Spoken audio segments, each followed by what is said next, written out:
Voz del Derecho se escucha en News Canal Multimedia. Esta es una transmisión en vivo. ¡Comenzamos!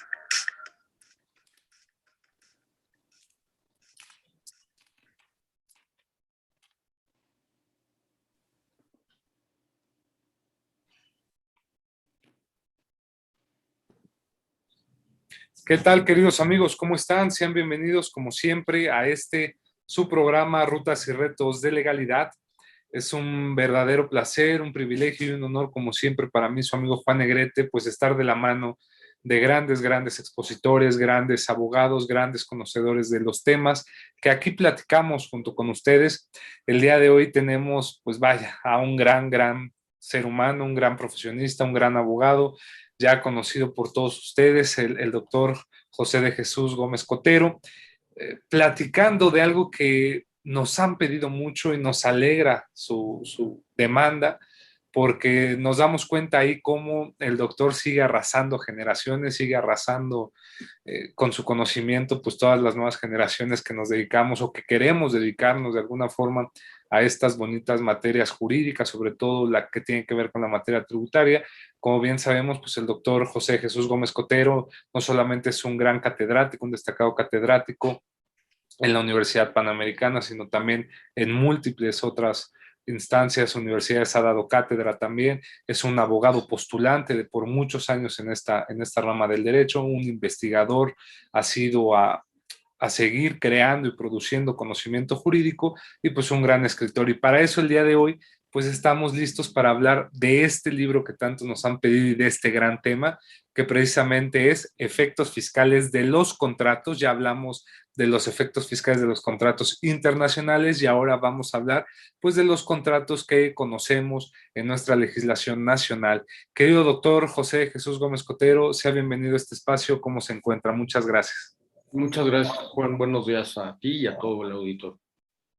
Excelente, pues queridos amigos, pues ya pueden adquirir esta obra, desde ahorita les decimos, es la 12ª edición de este libro editado por Thomson Reuters, quien pues realmente les agradecemos siempre el gran apoyo también que brindan a este proyecto universitario, a la Facultad de Derecho de la UNAM, y sobre todo pues ya pueden ir a buscar inmediatamente esta obra para tenerla obligatoriamente en sus bibliotecas porque es necesario y sobre todo actualizarnos. Pero bien, como podemos ver, este libro, como todo lo que ha escrito el doctor José de Jesús Gómez Cotero, pues es un libro que tiene mucho sustento, no solamente doctrinario, sino también jurídico, en la ley, en la legislación, pero sobre todo también en la experiencia de nuestro querido doctor José de Jesús. Por lo cual me gustaría preguntarle antes que todo, doctor, para entrar en materia de este tema,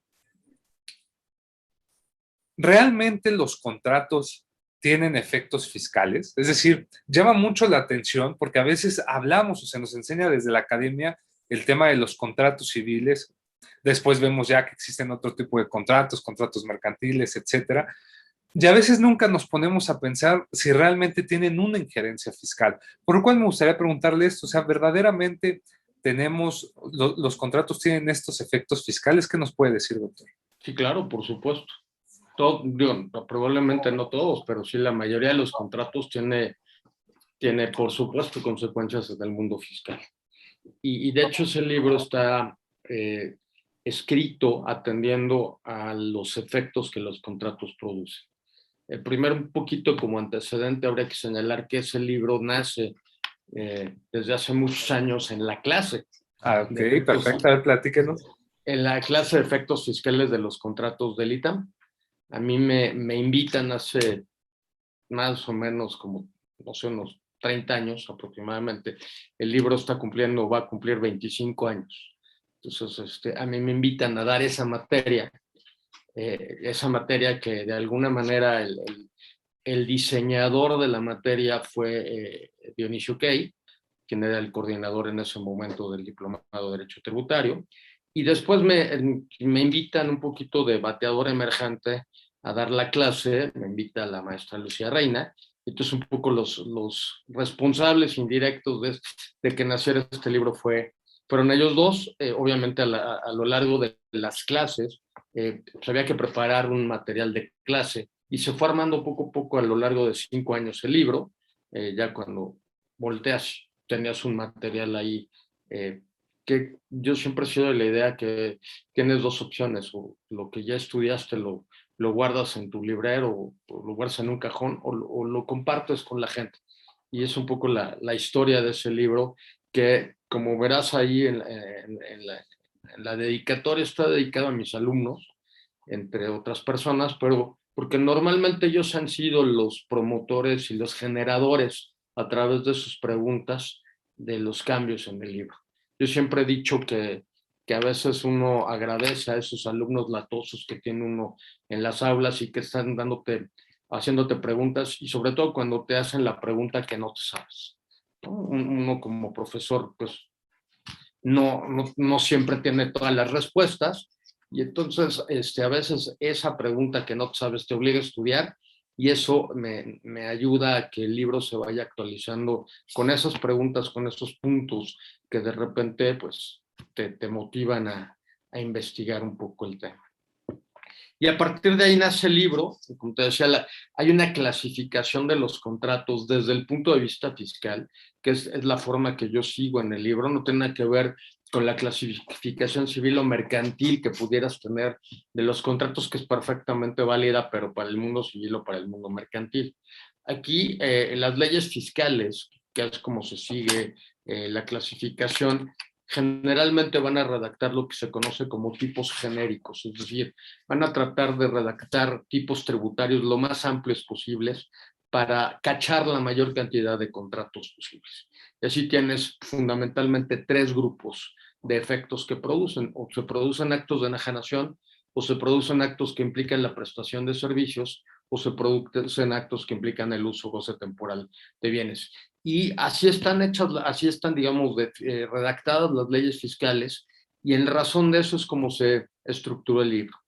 Y solo cuando en el tipo genérico no cabe, entonces hay que ir a un tipo específico, como puede ser el caso de la donación, o en algunos contratos que incluso hay que dotarlos de un régimen especial, como es la asociación en participación del fideicomiso. Entonces es un poco partir, digamos, eh, de la misma clasificación que hacen las leyes fiscales en cuanto a los efectos que los contratos producen, y después bajar ya a aquellos casos especiales donde se les dotó de un régimen o de un tipo especial. Este punto es muy relevante, doctor, porque miren, si nosotros podemos versar el índice que viene en el libro, y me gustaría sacar de aquí muchos temas para platicarlos ahorita, podemos ver que el doctor hace en el título primero da las generalidades de los contratos, es decir, se pone a analizar las bases que dan surgimiento a los contratos, como son los hechos jurídicos, los actos jurídicos, ver la parte de la clasificación de los mismos, los elementos del negocio, es decir, se va desde lo general hacia lo particular y va tomando temas generales de los contratos, por lo cual me gustaría ahora, por ejemplo, empezar a ver contratos que también viene en el índice, dependiendo las operaciones que tengan los efectos, irnos poco a poco analizando algunos de los contratos más relevantes que podamos encontrar, doctor. Me gustaría preguntarle, por ejemplo, ¿qué efectos fiscales nosotros encontramos, por ejemplo, en la compraventa? Un contrato que creo yo es el que más se realiza en la vida práctica, el que cotidianamente y a diario tenemos estas transacciones, estas compraventas. ¿Qué efectos fiscales encontramos aquí en este contrato, doctor? A ver, es que habría que partir de que de entrada la compraventa es un acto de enajenación. Así es. Entonces, digamos, el libro están clasificados por actos de enajenación civiles o actos de enajenaciones mercantiles. Para efectos fiscales, lo relevante es el efecto que produce. En este caso, la enajenación es una transmisión de propiedad. Todo aquello que involucra una transmisión de propiedad, destacando, por supuesto, la compraventa, que es el contrato más común, implicará efectos de enajenación. Y luego ya habrá que ir particularizándolos, si es una enajenación de bienes, muebles o inmuebles, Si quien celebra el contrato es un particular que está vendiendo, por ejemplo, su casa habitación, entonces tendrá un tratamiento general y luego algunas reglas especiales de exención si se cumplen ciertos requisitos. Si es una compraventa mercantil, entonces tendrá efectos distintos. Habrá que ver qué es lo que se está enajenando, si se enajena ese mismo inmueble, pero con la variable que aquí sería un activo fijo de quien lo enajena, entonces el tratamiento fiscal es distinto. Si lo que enajenas es mercancía, bueno, pues es inventario, tiene un tratamiento distinto. Si lo que enajenas son terrenos o enajenas acciones, o si se da una enajenación a plazo. Entonces va dependiendo de las variables que se van dando, partes de este tipo general o genérico que habla de la enajenación, para luego ir aterrizando a las situaciones particulares que va presentando cada tipo de contrato o las modalidades que vaya adoptando en el caso de la compraventa de la que estamos hablando, esta figura. Entonces, dependiendo de esas modalidades, es cómo se van a ir aterrizando algunas de sus consecuencias. Algo que es bien importante señalar, Juan, y que yo siempre lo comento en clase, es que el libro no son recetas de cocina. ¿Y qué quiero ejemplificar con ello? Porque a veces la gente cree que va a encontrar la solución a todos los problemas y eso es falso. O sea, el libro solamente es un indicador atendiendo básicamente a esto que comentamos, que son los principales efectos que las leyes van a atribuir a un contrato. Pero la realidad es que lo que define los efectos de un contrato, pues está en el contrato mismo, en lo que las partes pactaron, la forma en que las partes se obligaron. A veces es irrelevante el nombre, a veces piensan que con el nombre ya resolvieron el problema, y a la hora que se meten uno a analizar el contenido obligacional, las cláusulas, te das cuenta que es una relación jurídica diferente. Y te pongo simplemente como ejemplo los contratos de servicios, en donde pues de repente es un contrato de prestación de servicios profesionales, te metes al contenido obligacional pactado por las partes y se desprende que hay una relación laboral. Y entonces, pues es irrelevante el nombre que le pongas, dice el Código Civil, lo que me importa es lo que las partes pactaron, y dentro de lo que las partes pactaron, pues por supuesto se van a producir diversas consecuencias, y una de ellas muy relevante es la materia fiscal. Perfecto, doctor. Y bueno, aquí me gustaría partir de un tema tal vez un poco más general. Cuando hablamos de los efectos fiscales de los contratos, ¿qué debemos tener en cuenta? Si usted nos pudiera decir un punto o dos puntos primordiales que tengamos que tener en cuenta para analizar cualquier contrato, ¿cuáles serían estos puntos para saber dónde entraría este efecto fiscal? Es decir, saber si mi contrato va a tener pues sí, valga la redundancia, un efecto fiscal. Por ejemplo, en este caso lo decía con la compraventa. Bueno, en la compraventa hay una enajenación. Entonces, cuando yo veo la enajenación, entonces puedo pensar, es que una enajenación, pues sí es un acto que grava, ¿no? Que grava IVA, por ejemplo, ¿no? Entonces, ¿qué recomendación o qué punto fino considera usted que uno debe de tener a la hora de celebrar un contrato para saber si este necesariamente va a tener un efecto fiscal o no? A ver, es que depende a la luz de qué ley lo estás analizando. Si te vas a analizarlo bajo la ley del impuesto sobre la renta, la ley del impuesto sobre la renta grava ingresos. Entonces, si como consecuencia del contrato se produce un ingreso, pues esa persona que recibe el ingreso necesariamente tendrá que causar el impuesto sobre la renta. Y seguramente su contraparte tendrá una deducción en principio. Habrá que ver si se cumplen los requisitos para esa deducción. Entonces tendrías los dos efectos. Para una de las partes es el ingreso y para la otra sería la deducción. En materia de IVA, que también habrá que ver si se causa, bueno, la ley de IVA grava actos o actividades. Si estás realizando un acto de enajenación, pues de entrada estás causando por esa actividad el impuesto al valor agregado. Y habrá que ir viendo ya las particularidades para ver de qué implicaciones tiene respecto del impuesto al valor agregado. Ahora, algo que es bien importante, un poco atendiendo a la pregunta que tú estás haciendo, y eso me pasa mucho con los colegas contadores, que quieren entender los contratos, las figuras de los contratos a partir de las leyes fiscales, y eso es un error. Porque al final del día, pues no puedes pasar por alto que tú tienes que analizar primero y saber si tienes el acto jurídico. Y después, si sí lo tienes, entonces verás su consecuencia en el mundo fiscal. Decía un maestro mío, don Genaro María González, que para hablar del caldo de conejo, primero hay que tener el conejo y luego lo guisas. Entonces es un poco el símil, digamos, aplicable aquí a la materia. Primero hay que ver qué tipo de contrato tengo enfrente y una vez que tenga determinado ese contrato, lo cual se va a hacer a la luz de la ley que rige el acto, ya sea el Código Civil o el Código Mercantil o la legislación mercantil si puede hacer alguna situación especial. Y entonces una vez que tengo definido que sí tengo este contrato, entonces me voy al mundo fiscal para ver su consecuencia. Y es algo que de repente los contadores se les va, porque quieren solo analizarlo desde la óptica fiscal, ¿no? Otra cosa que no hay que perder de vista es el principio de autonomía calificadora del derecho tributario, que a veces no se entiende muy bien. Entonces, el principio de autonomía calificadora del derecho tributario implica que un contrato que tenga una naturaleza jurídica determinada para el mundo fiscal puede tener un tratamiento fiscal distinto. Caso concreto, el arrendamiento financiero. Si yo voy al arrendamiento financiero conforme a la Ley de Organizaciones Auxiliares de Crédito, que es la ley que lo rige, siguiendo este ejemplo de mi maestro, o sea, me voy a definir al conejo, pues está en la Ley de Organizaciones Auxiliares de Crédito, me va a decir que es un contrato de uso.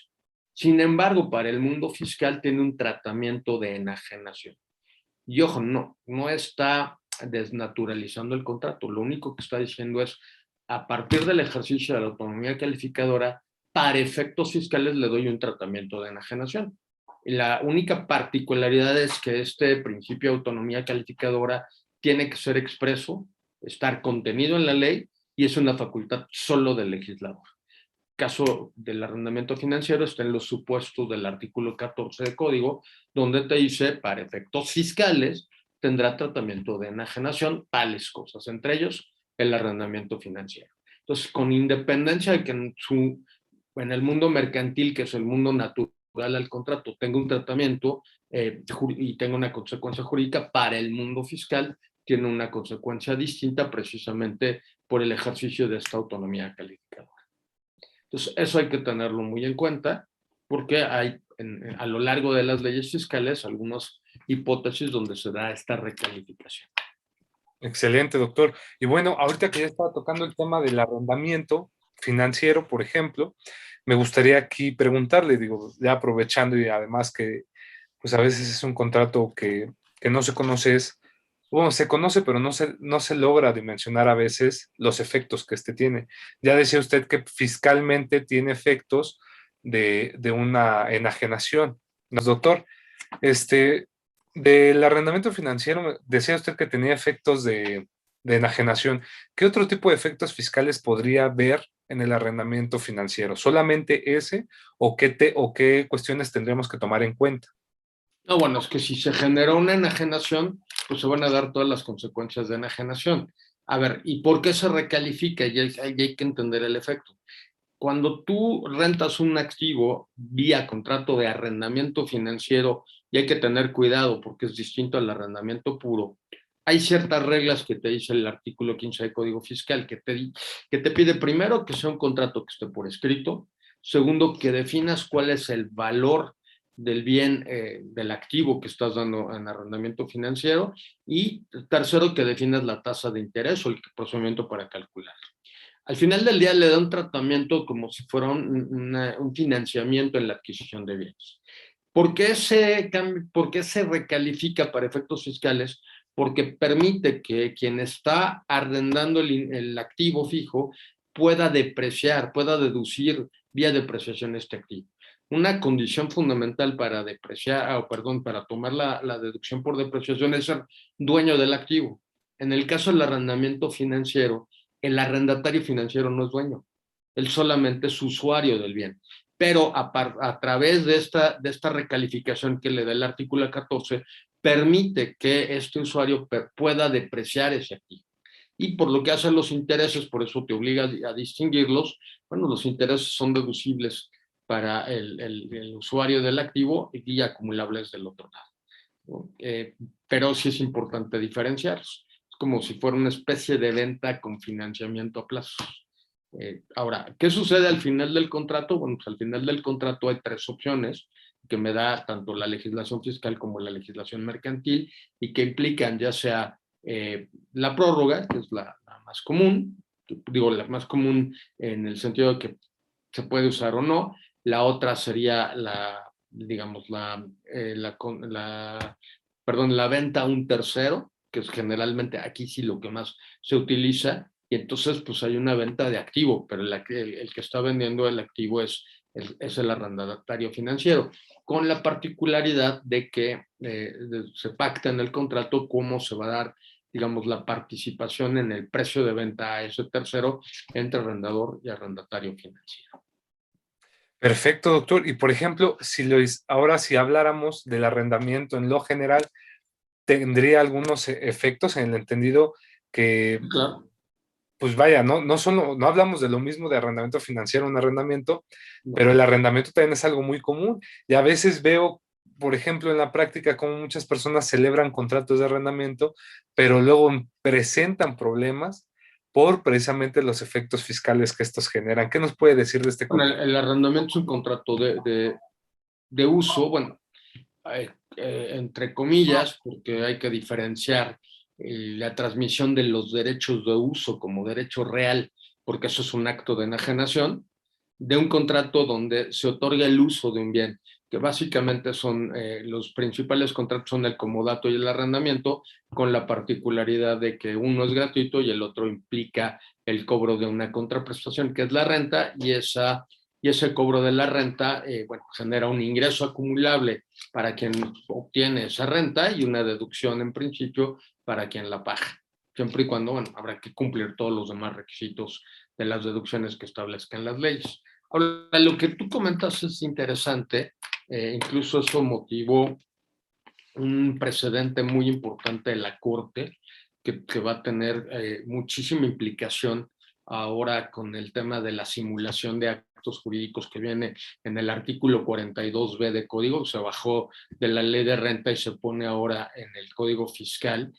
Hay mucha gente que de repente escuchas que te dice, no, es que no se va a poder probar la simulación, etcétera. Bueno, hay este precedente de la Corte que está ahí en el libro del arrendamiento financiero, en donde pues lo que se da es una verdadera simulación relativa. ¿Cuáles son un poco los antecedentes del acto? Resulta que es un caso donde una empresa mexicana renta unos barcos a una empresa, si no me equivoco, canadiense.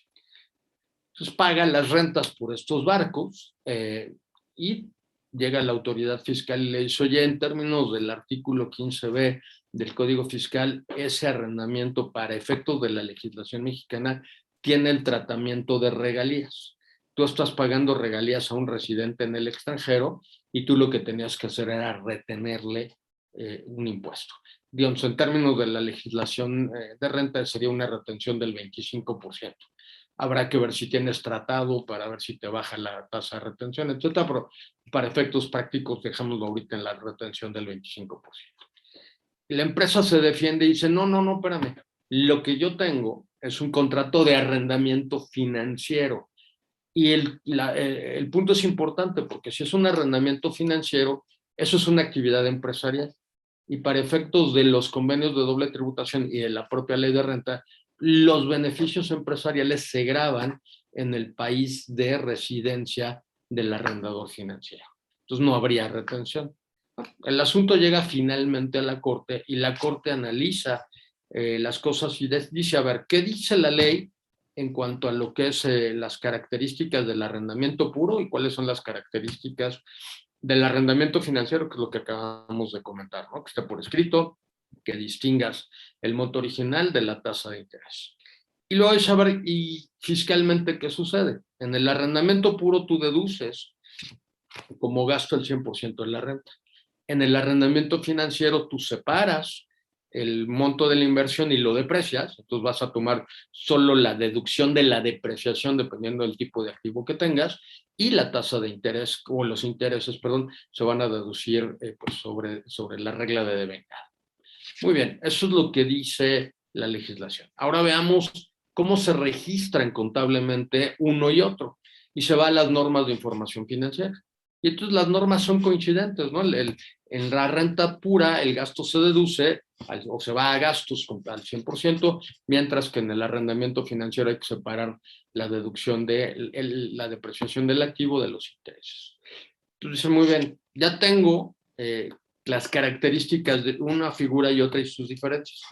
Ahora vamos a ver qué hizo el contribuyente en su caso concreto.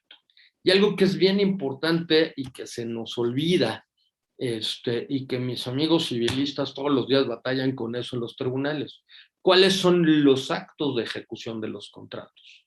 ¿Cuáles son las conductas desplegadas por las partes en el caso concreto que se sometió a litigio y que llegó a la Corte? Entonces la Corte analiza y dice, a ver, pues es que este contribuyente lo que hizo fue mandar a gasto el 100% de las rentas. Entonces, aunque me pongas un contrato que dice que es arrendamiento financiero, tu conducta, tus actos me llevan a ver que lo que estás haciendo es un contrato de arrendamiento puro y no de un arrendamiento financiero. Por tanto, quien tiene la razón es la autoridad y pues contribuyente tienes una omisión de retenciones ahí por el 25% de las rentas. ¿De dónde se desprendió? Pues de los actos, de las conductas de los propios contribuyentes. Dice una regla del Código Civil de las primeritas de interpretación de los contratos. No me importa el nombre que le pongas a un contrato, lo que me importa es lo que se desprenda, una de dos, o del contenido obligacional pactado por las partes, y cuando esto fuera incongruente vamos a atender a la conducta, al comportamiento de las partes. Y eso es lo que hacen al final del día. Analizar las conductas de las partes y a partir de estas conductas es como determinan que en el caso concreto hay en realidad un contrato de arrendamiento puro y no un contrato de arrendamiento financiero. Ese sería un ejemplo de simulación relativa en términos del 42B que ahora tenemos y que produciría todas las consecuencias de decir, pues no es arrendamiento financiero, es arrendamiento puro y me debes el importe de la retención no enterada. Con otras consecuencias, ¿no? Que es la partida es no deducible, probablemente tienes un tema grave ahí de defraudación fiscal porque son retenciones que no se enteraron, etcétera. Tiene muchas consecuencias. Pues hay que tener mucho cuidado con cada una de las operaciones. Nada más es cambiarle el nombre, ¿no? Eso es muy importante lo que acaba de referir, doctor. Y sí, sin duda alguna, pues este principio de los contratos en materia tributaria, pues no importa el nombre que le des al contrato, sino lo que importa es verdaderamente los actos que se despliegan en ello. Ahora, querido público, ya se están dando cuenta que el tema es muy interesante.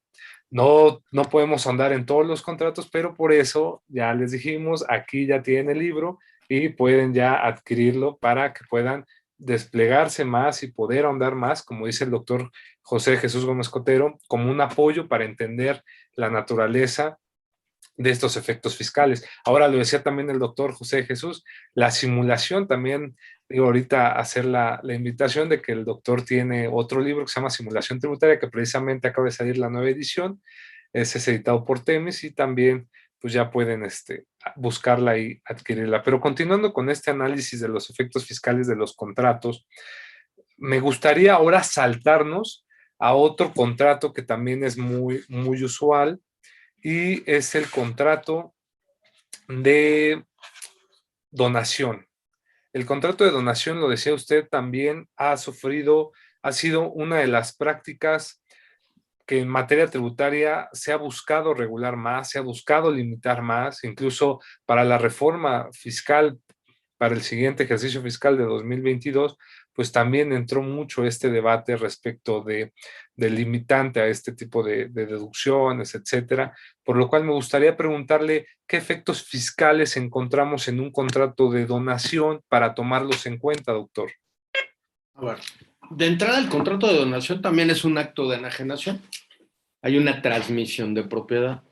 Entonces, en principio, esas consecuencias se producirían, las de cualquier acto de enajenación.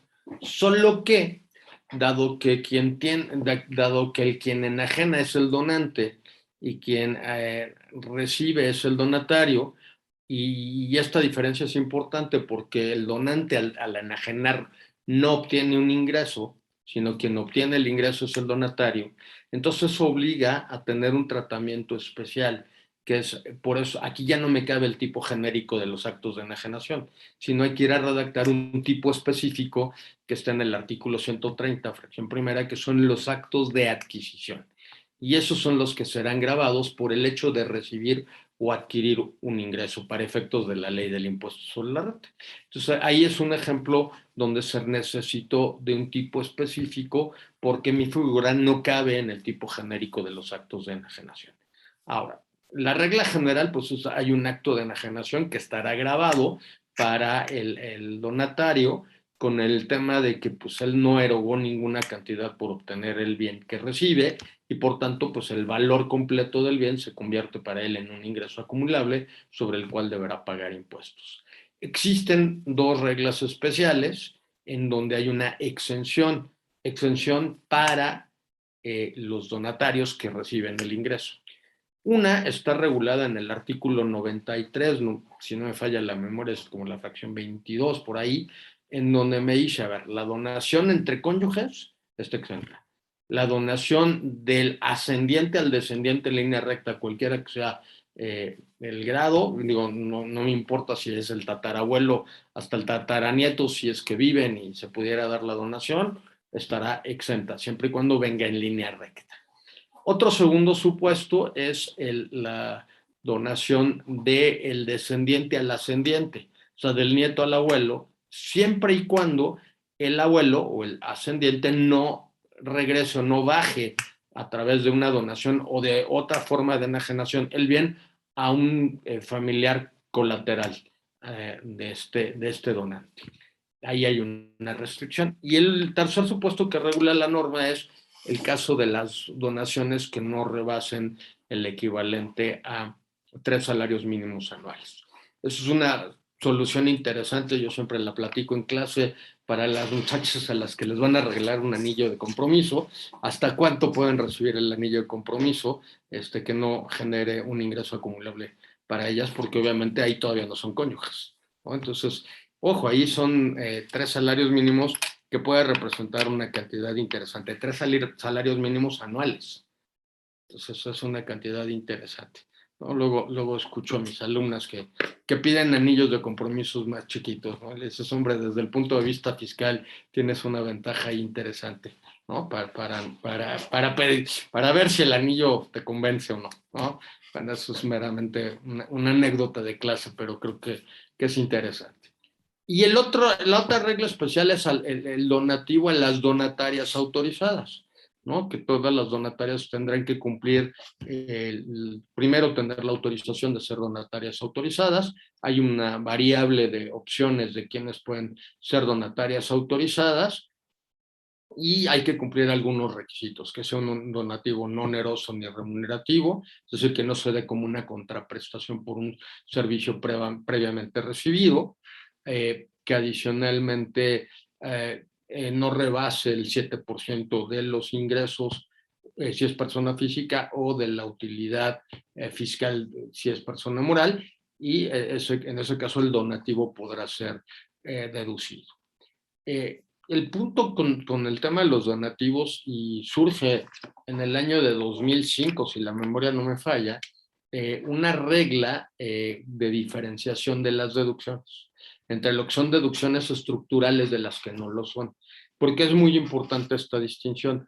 Porque la Corte dice, las deducciones estructurales no las puedes limitar, porque si las limitas estás, digamos, restringiendo o violando la capacidad contributiva del contribuyente, porque estas deducciones son necesarias para producir ingresos. En el caso de las deducciones no estructurales, pues esas se dan por concesión graciosa del Estado cuando quiere apoyar o fomentar una determinada actividad. En el caso de los donativos a donatarias autorizadas, pues precisamente son deducciones no estructurales. Y al ser deducciones no estructurales se pueden restringir sin lugar a dudas. Eso es lo que abre la puerta, entre otras cosas, a la reforma para 2022, donde lo que se está haciendo es limitar el importe de las deducciones que las personas físicas pueden hacer a donatarias autorizadas. Y ese es el debate, porque esas donaciones que se hacen por persona física a una donataria autorizada, digamos, no sé, lo más común, la Cruz Roja, o Teletón, o APAC, o la que quieran, bueno, son deducciones personales que las personas físicas toman en el apartado general de deducciones personales al calcular su declaración anual. Cuando te las restringo, pues lo único que va a suceder es que vas a desmotivar, o ya no van a tener una razón de donar a la Cruz Roja a aquellos que pensaban que lo hacían por un objetivo de tener una deducción personal. Y un poco la idea es, y fue el espíritu de la reforma de 2005, si tú quieres ser donador, bueno, pues hazlo con cargo a tu patrimonio, ¿no? Si quieres ser altruista, qué bueno, felicidades, hazlo con cargo a tu patrimonio, pero no con cargo a una deducción de impuestos. Y bueno, este es el debate que se dio ahora con la reforma 2022. Si alguien está pensando que pueda cuestionar el tema de constitucional, me parece que de entrada pues van a tener un serio problema, seguro no lo van a ganar, porque ya el precedente existe desde 2005. O sea, y el criterio es exactamente el mismo, ¿no? La única variable es aquí. Aquí la restricción se está dando desde el que dona, no el que recibe. El que recibe sigue siendo donataria autorizada y a él no le pasó nada.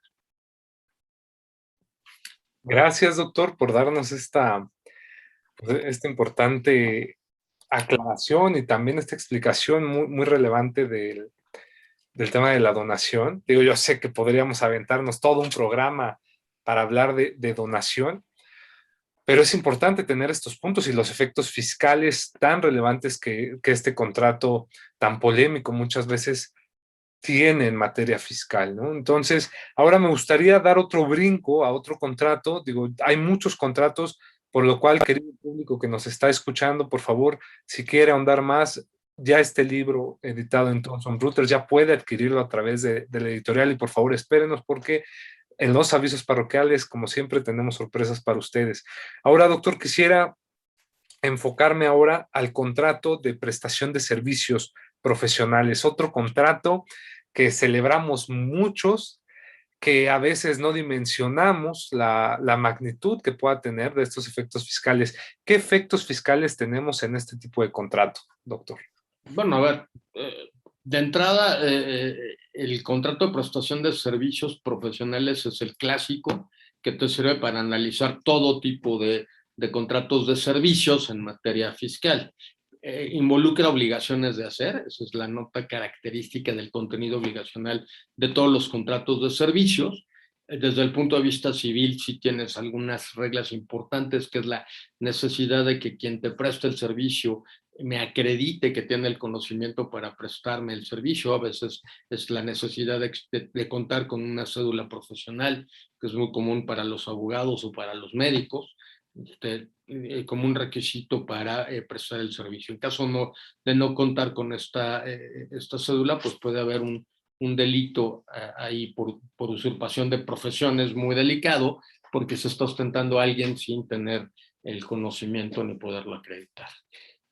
Desde el punto de vista fiscal, pues obviamente este profesionista va a cobrar un honorario por el servicio que presta, honorario que para él se convierte en un ingreso acumulable y que será deducible del otro lado para quien lo paga.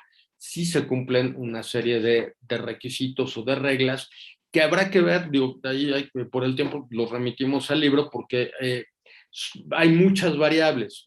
Por ejemplo, si quien presta el servicio, y ahí me quedo solo en el servicio, no la calificación de servicios profesionales, porque la calificación de servicios profesionales es obvio que solamente la puede prestar una persona física que tenga el conocimiento intelectual, y eso lo tenemos en la cabeza. Una empresa sí puede prestar servicios, y ahí sería un contrato atípico, Y las reglas del propio Código Civil, dice, se interpretan conforme al que más se le parezca, haciendo las adecuaciones correspondientes. Entonces, ¿a cuál se parece un servicio, un contrato de servicios de una empresa? Pues al contrato de servicios profesionales. Claro, la empresa no tiene la capacidad de conocer, de tener el conocimiento. Entonces, ¿qué le vas a pedir? Pues una experiencia en el área respecto de la cual me va a prestar el servicio. Si es una constructora, pues lo que espero es que me acredite que sabe construir, ¿no? De entrada. Ahora, dependiendo si es persona física o persona moral, evidentemente la contraprestación que cobra es un ingreso, pero que habrá que ver en qué momento se acumula ese ingreso o se percibe, dice la ley del impuesto sobre la renta actual, ese ingreso. Si es persona moral, me da 3 reglas. Me dice, tomas la expedición del comprobante fiscal, si el servicio ya se prestó o si cobraste total o parcialmente el honorario, lo que ocurra primero, porque la ley del impuesto sobre la renta está ahí privilegiando los ingresos en crédito, es decir, los ingresos de acreedores. En el caso de persona física, como seguimos el sistema de flujo de efectivo, la persona física acumulará ese ingreso hasta el momento en que lo cobre. Entonces, hay que tener cuidado, bueno, dependiendo quiénes son las partes, porque tendrá evidentemente consecuencias distintas. También la prestación de servicios es un acto gravado por la ley del IVA y causará también, por supuesto, el impuesto al valor agregado. De manera general, habrá que ver si está o no en alguno de los supuestos de exención, por ejemplo. Los servicios médicos, por ejemplo. Los servicios médicos están exentos del IVA, no causan el IVA, entonces, bueno, no causan el IVA y hay un tratamiento distinto porque conviertes al médico en consumidor final. Él ya no traslada el impuesto al valor agregado. Entonces, bueno, hay que ver cada contrato, las características de cada contrato en particular para hablar de qué efectos se producen. Por eso yo decía hace un ratito, esto no son recetas de cocina. O sea, no es hazle así para que se dé tal situación, ¿no? Estoy completamente de acuerdo con usted, doctor, porque siempre, como decimos hasta en la academia, o desde que vamos como alumnos en la facultad o en las universidades donde imparten derecho, que siempre nos dicen, no, pues es que tenemos que ver para hacerte un saco a la medida, ¿no? A veces los abogados tenemos que ver cuál es el hecho en concreto para poder dar la solución y a veces, pues eso sería imposible hacer un libro con todos los diversos efectos que se pueden dar en cada caso, digo, es imposible, ¿no? Pero pues sí nos da una base muy certera usted, doctor.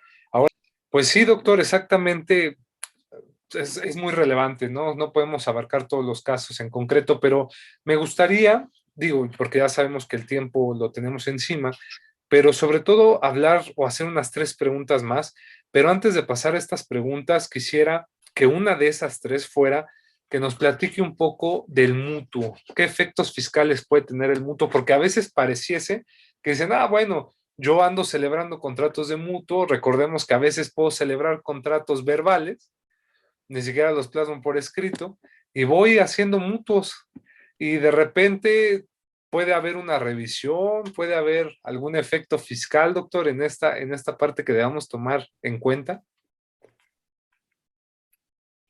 Mira, ahí hay todo un debate, pero hay un problema más bien práctico, porque como bien dices, todo el mundo se la pasa haciendo mutuos, o de repente aparecen depósitos en las cuentas de los contribuyentes y la salida que le quieren dar un poquito muy a la ligera es decir que es un mutuo. El problema es bien delicado. Primero, si es un mutuo en efectivo o un depósito en efectivo, hay una presunción en el Código Fiscal que dice que se presumen ingresos y la carga de la prueba la tiene el contribuyente. Cuando son depósitos en efectivo es bien difícil probar, sino imposible, que efectivamente se trata de un mutuo. Por otro lado, cuando va con movimiento bancario, quizá tenga la posibilidad de poderlo defender, dependiendo de la situación concreta, pero el problema es que te va a cuestionar la autoridad es la famosa fecha cierta, que a veces la fecha cierta, si no la tengo que probar las cosas con los actos de ejecución de los contratos. Yo siempre he dicho a lo largo de mis clases que cuando un contrato me practica una historia y esa historia coincide con los actos de ejecución, pues estamos frente a un contrato real y verdadero.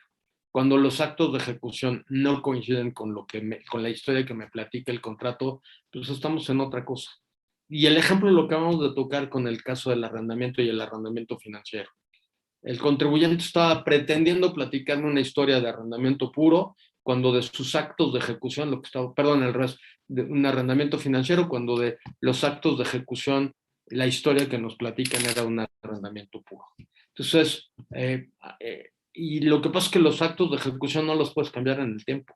Son hechos o circunstancias que se van dando en el tiempo y que simplemente te van platicando la historia de lo que pasó. Entonces, por eso es que la autoridad ha cuestionado mucho el tema de la fecha cierta por los abusos que por supuesto se han dado. Y por supuesto son abusos, me parece a mí, por planteamientos de defensas a la ligera, hechos por gente que no son abogados, que no saben derecho y que, pues decía mi maestro, don Francisco García Jimeno, hay que saber obligaciones. Obligaciones es la columna vertebral del derecho. Y a veces no conocer ese tipo de temas te lleva a defensas muy mal hechas que después van y llegan con el abogado y esperan que el abogado les pueda, digamos, revivir el muerto y a veces eso es imposible.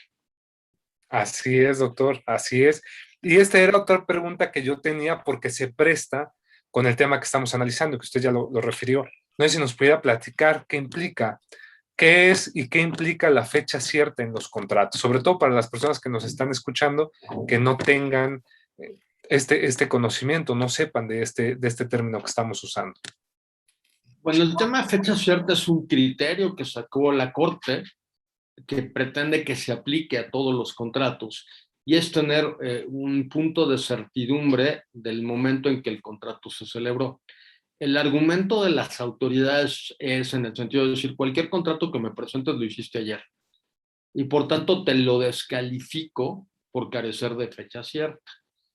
Me parece una situación un poquito extrema y pretendían que todo documento estuviera, digamos, cumplida con este requisito. Desgraciadamente es un criterio de la Corte. ¿Qué implica la fecha cierta? Bueno, dice tres cosas. Que esté inscrito en un registro, que esté elevado o pasado por la fe de un fedatario público y o que alguien de las partes se haya muerto. Cuando yo escuchaba este tercer supuesto, la primera vez que lo escucho me generó un poco de extrañeza, porque, o sea, ¿qué tiene que ver un muerto con el tema de la fecha cierta?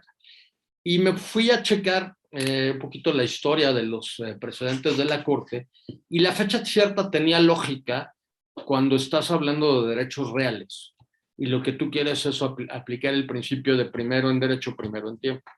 Ahí sí tiene perfecta lógica. ¿Y qué te dice? A ver, ¿quién tiene derecho a preferencia? Pues el que tenga el momento más antiguo. ¿Y cómo determino el momento más antiguo? Pues a partir de un momento de certidumbre. Por eso decía que esté inscrito, si no está inscrito que vaya a notario, o que alguien de los que formaron parte del contrato, llámese partes o testigos, haya muerto, porque después de que se murió no lo va a poder firmar. Entonces, en ese sentido tiene lógica el concepto de fecha cierta. El problema es cuando se distorsiona la figura y se utiliza para contratos como los contratos de mutuo, por ejemplo. Algunos se inscriben en el registro público y se elevan la escritura pública, pero otros no. Y se convirtió en un caballito de batalla por parte de la autoridad. Y con una mala defensa por parte de los contribuyentes, sobre todo quienes atienden las auditorías o quienes les ayudan para atender las auditorías, pues a lo único que llegaron fueron a problemas que han ido sentando precedentes muy graves, en donde pues por un mero requisito de forma que no está regulado en nada más que en un criterio jurisprudencial, te pueden tirar contratos y a veces en situaciones que a mí me parecen absurdas. ¿Por qué absurdas? Porque yo puedo tener ese contrato con el cual estoy ejerciendo una acción civil o mercantil y resulta que es el documento base de la acción que puede llevar a una sentencia de condena a alguna de las partes y resulta que para efectos fiscales me lo descalifican. Y eso ya no entendí, porque es el mismo acto jurídico. Claro, cuando estemos en presencia de un acto real y verdadero. También muchos contribuyentes se pasaron de vivos y pues eso da origen a las famosas operaciones inexistentes del 69B, que tienen que ver con simulaciones absolutas, ¿no? Y que hoy por hoy pues se han convertido en un buen caballito de batalla para la autoridad, sobre todo cuando no la saben defender. Y gran problema que yo me topo todos los días es que a veces, digamos, se buscan soluciones rápidas, se buscan recetas de cocina, cuando para la defensa de muchos asuntos sí sirven algunos precedentes, pero no en todas, no en todos los casos. Y en estos casos específicos son temas casuísticos, dependen de qué tenga cada quien, ¿no? Entonces, la idea de las recetas de cocina no sirve para la defensa de los contribuyentes. Muy bien dicho, doctor, y muy bien planteado, y gracias por explicarlo, y creo que nos quedó muy claro este punto.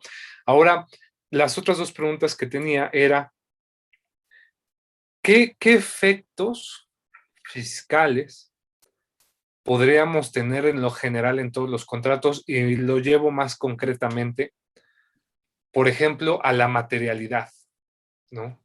Es decir, me parece que la materialidad de las operaciones, como bien lo señalaba usted hace unos segundos cuando hablaba de estas operaciones inexistentes que muchas veces se dan, creo que son fundamentales probarse con los contratos. ¿Podríamos decir que la materialidad sería un efecto fiscal general a todo contrato? ¿O qué efectos fiscales también generales? A ver, de entrada te diría que la materialidad no se prueba con contratos. Perfecto, muy bien. Creo que es una apreciación equivocada. La materialidad simplemente es la capacidad material de realizar una determinada operación. Si vas a vender mercancía, pues tienes que tener la mercancía que vas a vender. El contrato es de compraventa de mercancía, pero el contrato también es forma. Y la forma solita no prueba nada. Que tenga un acuerdo de voluntades entre las partes. Esa forma, ese acuerdo se tiene que soportar con los actos de ejecución de los contratos. Entonces, nuevamente voy al tema. Muchos contadores esperan o creen que con tener un contrato se tiene la prueba de la materialidad, y eso es falso. Lo que tienen que probar, aparte del contrato, que sí, por supuesto, me demuestra el contenido obligacional, son los actos de ejecución, que tenía la capacidad para vender la mercancía, que la mercancía se le entregue al cliente. Sobre todo, digo, en el caso de bienes es mucho más fácil, sobre todo el problema es cuando tienes servicios, ¿no? ¿En qué consiste el servicio que te estoy dando? Que el servicio sea de veras un servicio que sí se presta.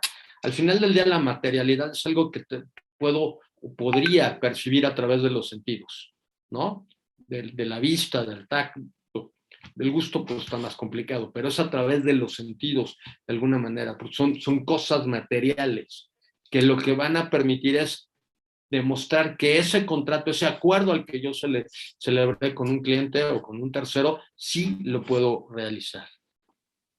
Entonces, el tema de la prueba de la materialidad es mucho más complejo que solamente tener un contrato. Excelente, doctor. Muchas gracias también por aclarar este punto, porque a veces, y estas preguntas salen porque se escuchan y se preguntan, entonces es mejor plantearlas sobre la mesa para también a dar este análisis, porque va muy de la mano muchas veces cuando queremos analizar los contratos. Ahora, finalmente me gustaría preguntarle, digo, a reserva de que ya invitarlos a todos ustedes que lo lean, porque hay muchos más contratos que analiza el doctor José Jesús Gómez Cotero, igual de importantes, pero que por obvias razones por tiempo no podríamos abarcar los dos. Y también, pues para mantener la espinita, el secreto de las ganas de que ustedes vayan a empaparse de estos temas, también por eso lo hacemos así.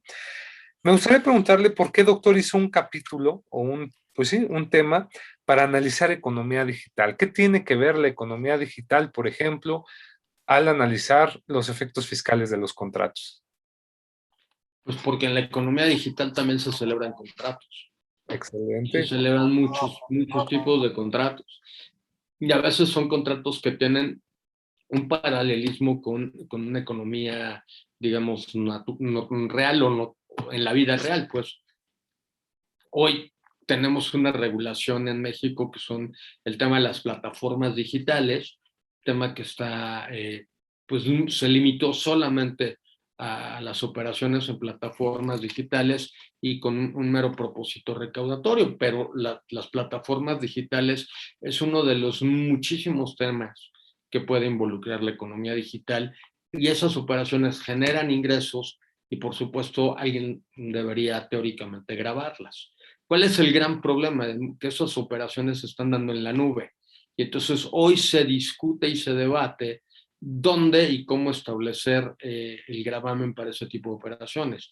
Se ha observado que los principios tributarios, o particularmente los nexos o los vínculos para relacionar a un contribuyente fundamentalmente con el impuesto a la renta, como son la fuente de riqueza y la residencia, resultan insuficientes para grabar las operaciones de economía digital. Hoy se está discutiendo si lo que se debería aplicar es, por ejemplo, un cambio en lo que le llaman en el nexo, atendiendo a dónde está la mayor generación de riqueza, porque están la mayor tipo de operaciones de compras o la mayor tipo de usuarios que puedan tener acceso a estas operaciones en la economía digital.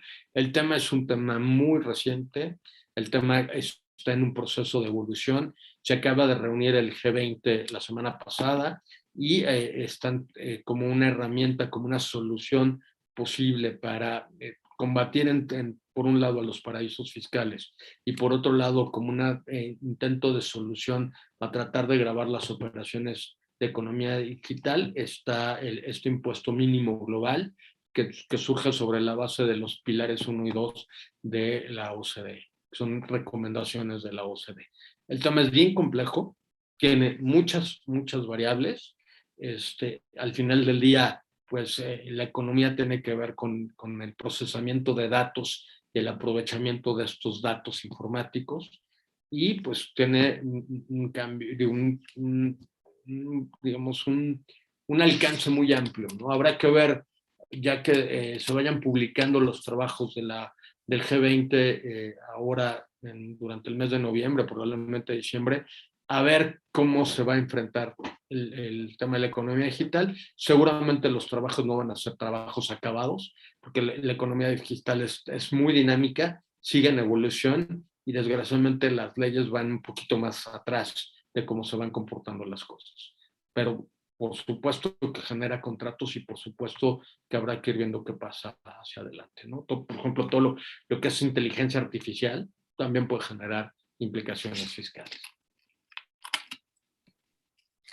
Doctor, qué gran tema. Muchas gracias, en serio, por plantearlo. Y efectivamente ya prácticamente muchas cosas están emigrando al entorno digital. Entonces es muy interesante ver cómo va a evolucionar el tema de los contratos, más cuando hablamos de smart contracts o los famosos contratos inteligentes, donde van a tener también una implicación meramente digital. Y ahí, por supuesto, tiene que entrar la regulación y estos efectos que van a tener. Prácticamente creo que la tarea no termina aquí, vamos a seguir viendo más cambios y hay que seguirnos actualizando. Pero bien, doctor, me gustaría, si me lo permiten, estos avisos parroquiales para decirle a todo nuestro público, pues decirles que gracias a la maestra Belia Vargas y a la editorial Thomson Reuters, pues vamos a obsequiar este libro que tengo en mis manos, que es del libro de efectos fiscales de los contratos del doctor José Jesús Gómez Cotero, a la primera persona.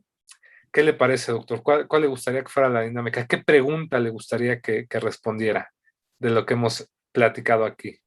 Pues vamos a ponerlos a estudiar, ¿no? Que se pongan a buscar cuál es que te den el número de registro de la jurisprudencia de arrendamiento financiero. Excelente. Ahí lo tienes en el libro, pero bueno. Pero ahora sí es tarea de nuestros escuchas. Ya el balón, ya el doctor José Jesús Gómez Cotero pateó el balón directo a la portería. Si ustedes quieren agarrar ese balón que es este libro, pues ya saben cuál es la respuesta que deben de colocar. Ya está puesto, y la primera persona que lo haga en los comentarios de este video cuando se publique, pues se hará acreedora y se lo enviaremos a su domicilio esta obra. Asimismo, decirles, no se preocupen, no vayan a caer en depresión diciendo, no, ya no alcanzamos la obra, para nada, porque la misma editorial tiene grandes descuentos para todos los que adquieran esta obra directamente con ellos. Hay descuentos muy atractivos, muy importantes, sobre todo para los que son estudiantes con credencial vigente. Por favor, no pierdan la oportunidad. Realmente se está apoyando mucho a todos los jóvenes, a todos los estudiantes para que adquieran estos libros y puedan actualizarse, y también a todos ustedes profesionistas que quieren también incursionar en estos temas, adquiéranlo directamente con la editorial. Realmente hay muy buenos descuentos. Ahorita que es noviembre hay más descuentos todavía muy interesantes en muchos libros, pero sobre todo no olvide tener esta obra en su cabecera, como los demás libros que tiene el doctor José de Jesús Gómez Cotero. Otro que edita Thomson Reuters es Efectos Fiscales de los Contratos Internacionales. Hay otros más libros que también hemos platicado aquí con el doctor José Jesús Gómez Cotero. Realmente vale la pena leer al doctor. Y queridos amigos, gracias por seguirnos. Agradecemos mucho a la doctora Sonia Venegas Álvarez, secretaria académica de la Facultad de Derecho de la UNAM, al maestro Ricardo Rojas Arévalo, secretario general de la facultad, pero sobre todo agradecemos de sobremanera al doctor Raúl Juan Contreras Bustamante, director de la Facultad de Derecho. Pero el día de hoy realmente todos los aplausos y todo nuestro reconocimiento y gratitud a nuestro invitado de honor, nuestro invitado especial, el doctor José de Jesús Gómez Cotero. Muchas gracias, doctor, por su valioso tiempo. Como siempre, gracias por interesarse siempre en los jóvenes, interesarse siempre en compartir su conocimiento y sobre todo, pues brindarnos las herramientas para seguir aprendiendo. Le agradecemos mucho y agradecemos mucho a usted que nos ve. Por favor, regálenos un me gusta para seguirnos motivando a realizar estos proyectos. Suscríbase si no está suscrito, en el botón de abajo suscribirse, le da clic, dele clic a la campanita y en cuanto tengamos nuevo material será el primero en recibirlo. Y sobre todo, comparta este material que es de gran ayuda y utilidad a muchas personas, a un familiar, a un amigo, a un vecino. Realmente hacemos mucho bien compartiendo la información. Y doctor José Jesús Gómez Cotero, como siempre, este es su programa y nos encantará tenerlo en subsecuentes programas para hablar de muchos temas más. Usted, ahora sí que usted es el máster y nosotros siempre gozosos de escucharlo. Muchas gracias. Gracias, Juan. Buen día a todos.